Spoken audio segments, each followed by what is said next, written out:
Chapitre 3. Marcher avec Dieu dans la prière. Ce que signifie être un ami. Ainsi s'accomplit ce que dit l'Écriture. Abraham crut à Dieu, et cela lui fut compté comme justice, et il fut appelé ami de Dieu. Jacques 2, verset 23. Valérie est ma meilleure amie depuis environ l'âge de 7 ans. Nous avons non seulement grandi en nous amusant ensemble, mais à l'âge adulte, nous avons vécu ensemble, voyagé ensemble, avons pleuré à chaudes larmes ensemble, et nous sommes partis en mission ensemble. Nous sommes arrivés à nous connaître plutôt bien l'une l'autre.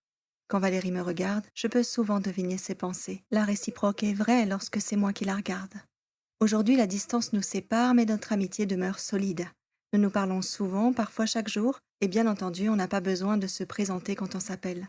Nous reconnaissons instantanément la voix de l'autre, et aussitôt, nous nous mettons à parler de ce que nous avons sur le cœur, reprenant tout juste là où nous nous étions arrêtés lors de notre dernière conversation. Quand nous sommes en lutte, nous partageons la souffrance de l'autre, et quand nous nous réjouissons, nous partageons aussi cette joie. Nous sommes amis contre vents et marées depuis de nombreuses années, et je ne m'inquiète pas de ce que Valérie me rejette si je dis ou fais quelque chose de travers. Il devrait en être de même de notre relation avec Dieu. Il désire demeurer avec nous par son esprit et faire partie de nos vies quotidiennes. Si nous le connaissions réellement, aucune présentation ne serait nécessaire lorsque nous prions. Il reconnaît nos voix instantanément et nous reconnaissons la sienne. Alors nous nous mettons tout de suite à lui ouvrir notre cœur et à y partager ce qui s'y trouve, reprenant là où nous nous étions arrêtés la fois d'avant. Si nous sommes troublés, nous le lui disons. Si nous sommes en désaccord avec lui à propos de quoi que ce soit, nous en discutons. Si nous sommes tristes, nous prions sur son épaule. Pas de danger que Dieu nous quitte et qu'il s'en aille. Tout comme les meilleurs amis, nous pouvons être si proches de Dieu que nous pouvons lire dans ses yeux au cours de notre marche spirituelle. Le psaume 32:8 affirme « Je t'instruirai et te montrerai la voie que tu dois suivre. Je te conseillerai, j'aurai le regard sur toi. » Lorsque nous sommes dans un magasin, il se peut que nous prenions quelque chose qu'il ne nous faudrait pas acheter. Nous ne sommes pas à genoux en prière à ce moment-là, et puisque nous avons passé du temps avec sa parole au quotidien, nous verrons immédiatement son regard de désapprobation. « N'achète pas ça, tu n'en as pas besoin. » Ou en voyant une personne dans le besoin, ses yeux nous diront « Elle a besoin d'une parole d'encouragement, va lui parler. » Dieu n'est pas un magicien céleste auquel nous adressons notre liste de courses célestes ou que nous appelons uniquement en cas d'urgence. Il doit être cet ami qui marche avec nous et nous parle jour après jour. Peu importe l'endroit où l'on se trouve ou ce que l'on fait, nos cœurs devraient se tourner constamment vers lui. Dans le livre Le meilleur chemin, il nous est dit « Prier, c'est ouvrir à Dieu son cœur comme on le ferait à son plus intime ami. » Non pas que la prière soit nécessaire pour instruire Dieu de ce qui nous concerne, mais elle nous met à même de le recevoir. La prière ne fait pas descendre Dieu jusqu'à nous, elle nous élève jusqu'à lui. Nous pouvons non seulement communiquer avec Dieu de la manière dont un ami le ferait, mais plus nous le faisons, et plus il nous ouvrira son cœur lui aussi. Si nous demeurons toujours en sa présence, nos cœurs tournés vers lui pour le remercier et le louer, notre vie intérieure sera continuellement renouvelée. Dans nos prières, nous parlerons avec Dieu comme avec un ami. Il nous révélera personnellement ses mystères et nous ressentirons fréquemment la paix et la joie de la présence de Jésus. Nos cœurs brûleront au-dedans de nous quand il viendra s'entretenir avec nous comme il le faisait avec Enoch. Quand cette expérience sera véritablement celle du chrétien, il se dégagera de sa vie une simplicité, une humilité, une douceur, une tendresse qui montreront à tous ceux qui l'entourent qu'il a été avec Jésus et qu'il a reçu ses instructions. Nous avons davantage besoin de cette rafraîchissante simplicité dans notre marche avec Dieu. Lorsque nous luttons ou sommes dans la difficulté, plutôt que de consulter nos meilleurs amis humains, nous devrions d'abord courir à Dieu avec nos fardeaux. Il est réellement le meilleur ami qu'on puisse rêver d'avoir. Être un ami de Dieu, qu'est-ce que ça signifie? C'est une chose de dire que Dieu est notre ami, mais c'en est une tout autre de lui affirmer que nous sommes le sien. Si nous sommes son ami, alors ça veut dire qu'il sait que nous l'aimons et que nous pouvons lui confier notre cœur. Il en était ainsi pour Abraham, qui avait non seulement une relation personnelle et paisible avec Dieu, mais qui était connu dans sa région pour être un ami de Dieu. C'est ce que la Bible a retenu de l'héritage de la vie d'Abraham. Ainsi s'accomplit ce que dit l'Écriture. Abraham crut à Dieu, et cela lui fut compté comme justice, et il fut appelé ami de Dieu. Jacques 2, verset 23. Pour moi, cette appellation dépasse de loin n'importe quel autre poste dans le ministère. Dieu et Abraham étaient tellement proches que Dieu lui permit de discuter ensemble de ses projets. Étudiez la conversation telle que la Genèse la décrit, chapitre 18, versets 20 à 33, sur la destruction imminente de Sodome et Gomorrhe. Vous êtes-vous déjà demandé ce qui se serait passé si Abraham était allé encore plus loin? Dieu aurait-il épargné ces deux cités pour seulement un ou deux justes? Peut-être que le temps de probation de Sodome et Gomorrhe aurait duré un peu plus longtemps en raison de l'importunité d'Abraham, l'ami de Dieu. Abraham n'est pas le seul individu ayant eu une telle relation de proximité avec Dieu qu'il pouvait discuter avec lui. Moïse a marché et parlé avec Dieu au quotidien, comme le relate Exode 33, verset 11. L'Éternel parlait avec Moïse face à face, comme un homme parle à son ami. Un jour, tandis qu'il parlait, Dieu se mit en colère parce que plus bas dans la vallée, les enfants d'Israël s'étaient fait un veau d'or pour l'adorer. Après tout ce que Dieu avait fait pour eux, après toutes les fois où il les avait délivrés, après avoir ouvert les eaux devant eux, et les avoir nourris miraculeusement avec la manne, ils doutaient encore qu'il soit capable de les conduire en terre promise. Ils se tournèrent alors vers un autre Dieu. En façonnant le veau d'or, les Israélites annulaient l'alliance avec Dieu. Leur péché leur faisait perdre sa faveur. Il dit à Moïse, « Maintenant laisse-moi, ma colère va s'enflammer contre eux et je les exterminerai, mais je ferai de toi une grande nation. » Exode 32, verset 10. Moïse s'y opposa et se mit à plaider auprès de Dieu. « Dieu, ça ne te ressemble pas. Vas-tu exterminer ton peuple après tout ce que tu as fait pour les emmener jusqu'ici? Tes ennemis vont dire, « Ah, ce Dieu, il a fait sortir son peuple d'Égypte et pourtant, au lieu de le bénir puissamment, il l'a détruit. » Dieu, agir ainsi amènera tes ennemis à te méconnaître. Ça ne peut pas être ton plan. S'il te plaît, ne fais pas cela. Incroyablement, et pour couronner le tout, Moïse termine son objection au plan du Tout-Puissant en lui demandant de se repentir. « Reviens de l'ardeur de ta colère et du regret au sujet du malheur de ton peuple. » Verset 12. Comment Dieu a-t-il répondu à l'audacieuse requête de son ami? L'Éternel regretta le malheur dont il avait déclaré qu'il frapperait son peuple. Verset 14. Prêtez attention à ce qui est écrit dans le livre Patriarches et Prophètes. Qui n'eût pas abandonné ses pécheurs à leur sort, qui, à la place de Moïse, ne se serait pas empressé d'échanger une vie d'ennui, de tracas et de sacrifices payés d'ingratitude et de récrimination contre une carrière aisée et honorable. Mais là où d'autres n'auraient aperçu que des occasions de découragement, Moïse voyait des motifs d'espérance. Dans cette parole, « Laisse-moi donc agir maintenant », il discerna que Dieu, loin de lui interdire d'intercéder, l'y encourageait plutôt. Il sentit même que seule son intercession pouvait sauver Israël, que s'il l'en conjurait, Dieu épargnerait son peuple. Cette histoire est un exemple, non pas de Dieu en colère et Moïse suffisamment courageux pour le détourner de sa colère ni lui faire changer d'avis, mais celui de Dieu invitant Moïse à intercéder pour Israël afin qu'il puisse agir. La justice aurait voulu que les Israélites soient détruits.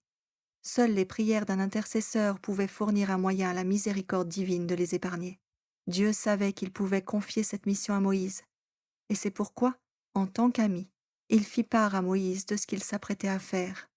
Moïse, en tant qu'ami de Dieu, qui savait qui il était, répondit à cette invitation. Dieu désire avoir ce type de relation avec nous aujourd'hui. Il recherche des intercesseurs comme Abraham et Moïse, qui se tiennent sur la brèche pour son peuple, afin qu'il n'ait pas à détruire la terre. Dieu recherche des individus qui désireront le connaître si intimement qu'il pourra les appeler ses amis, leur confier son cœur et les inviter à prier pour ce qu'ils désirent voir s'accomplir. Sommes-nous disposés à être ce type d'amis de Dieu? La plupart de nos prières, plutôt que d'être des appels pour la libération du peuple de Dieu ou pour le salut des nations perdues, sont étroites et centrées sur nous-mêmes. Elles ne sont rien de plus qu'un bavardage spirituel. Voici comment l'auteur, Ulrich Ledy, le décrit. Le bavardage spirituel tend à être autocentré dans son badinage, implorant la protection du confort, le respect des dates butoirs, la réussite des examens, la bénédiction de la nourriture et l'action de guider les mains du chirurgien. Il n'est question que de nous. Bien qu'il n'y ait rien de mal à prier pour nos besoins personnels, la prière historique de la vraie vie, est profane et construite sur la notion d'un soi oublié. La prière fervente et inspirée du ciel, du type qui déplace les montagnes et calme les tempêtes, n'est pas quelque chose auquel l'Église moderne est habituée. Bien entendu, Dieu se soucie des détails de nos vies et désire que nous lui en parlions, comme nous le ferions avec notre meilleur ami, mais il ne veut pas s'arrêter là. Des milliers à nos portes n'ont pas eu le privilège de connaître le Christ comme nous. Des millions de par le monde sont affamés du don du salut.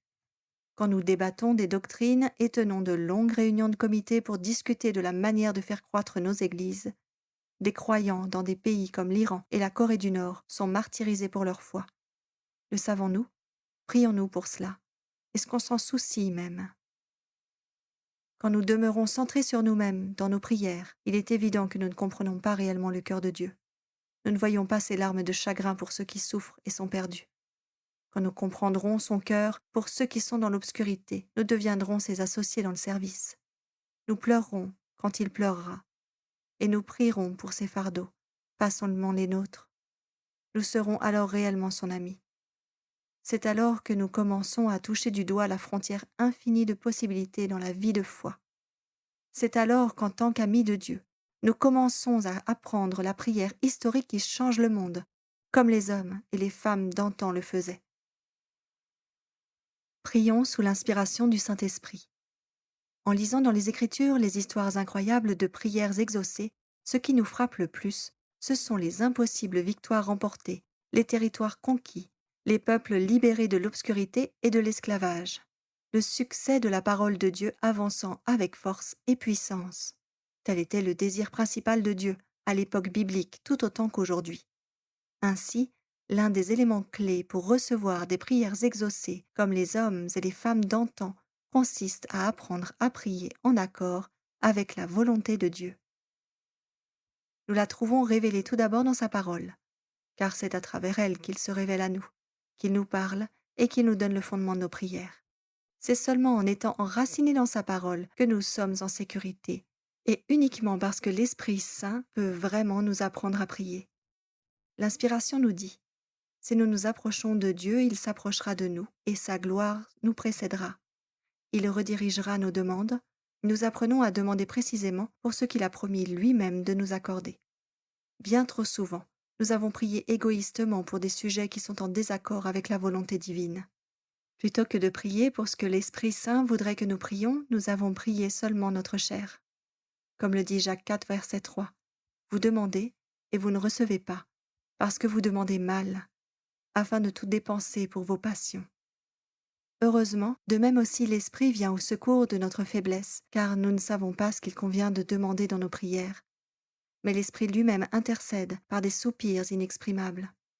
Et celui qui sonde les cœurs connaît quelle est l'intention de l'Esprit. C'est selon Dieu qu'il intercède en faveur des saints. Romains 8, versets 26 et 27.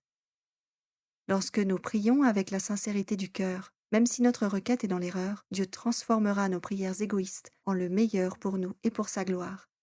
Au bout du compte, c'est ce que nous voulons vraiment.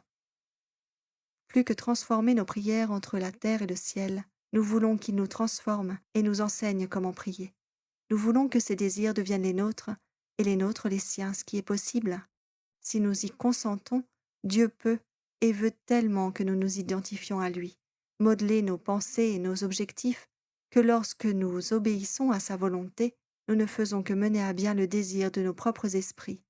Alors, nous n'aurons plus envie de céder à des désirs non chrétiens et nous serons remplis d'une détermination authentique d'accomplir la volonté de Dieu.